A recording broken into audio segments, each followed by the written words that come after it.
at 5:30. What a difference a year makes for one of the worst performing schools in Georgia. This Metro Atlanta school once scored a 40 out of 100. It's now a 59 out of 100, still considered a failing grade. But the letter itself does not tell you the progress. Or the stakes. Here in Georgia, the state can intervene and do whatever it takes to improve a school. CBS 46's Sally Sears is live at Thomasville Heights Elementary in Atlanta. And Sally, this seems like it could be a step in the right direction. It has been quite a change in the last year. You are absolutely right. There's a new state turnaround officer who says what every school needs to make a big change is more effective teachers and a more effective principal. And that is exactly what changed here at Thomasville Heights Elementary. Like the first phoneme in Apple. New high-quality teachers. What's that word, Chloe? Good morning. And a new principal. Start with teaching how to read. Good job. Last year, 90% of the third graders here were already behind. So how about we fix this? This new leadership at Thomasville Heights feels the urgency of change. Students here come from tough streets near the federal penitentiary in southwest Atlanta. Drama and trauma often freeze their focus on learning. Principal Nicole Evans-Jones added 2 more hours to the school day, more days to the school year. I mean, it's tough, but we knew it wouldn't happen, overnight. It did not happen overnight, but it is clearly happening. Get it?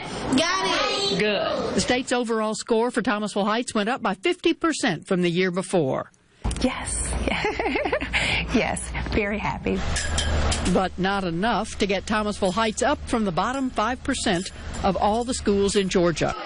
Because the state averages scores for 3 years, it is still at risk of a state takeover. But other changes are altering the culture at Thomasville Heights.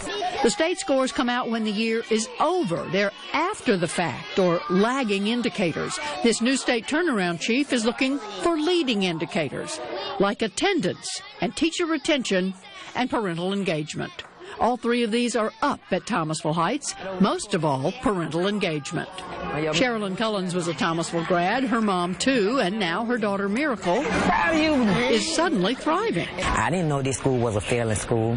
Sherilyn says they had no idea how bad this school was until the state started keeping and publishing its scores. Now Sherilyn and other parents are pushing the change. And we know it's a PTA mean Friday. We finna get flyers made up. We finna walk into the doors. We finna tape them on the door, put them in the door, put them on the car windshield, put them on the mailbox, put some in the rent office. We finna make sure that y'all know what's going on. It did not happen overnight, but it is clearly happening. Right now it's pre-K and kindergarten. Parents surged into the school for free tickets to share Thanksgiving lunch. You can be on the news, boy.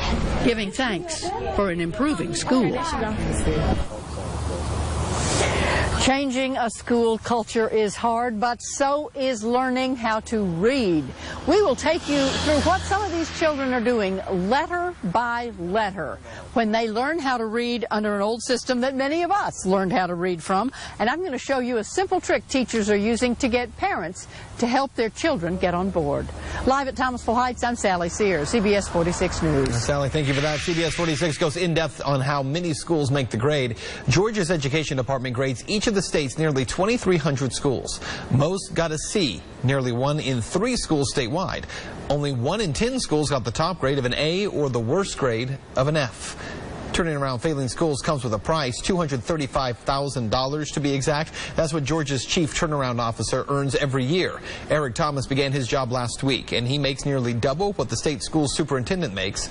But it's about half of what Atlanta Public Schools Superintendent Maria Carstarfin makes. Her annual salary is nearly $400,000.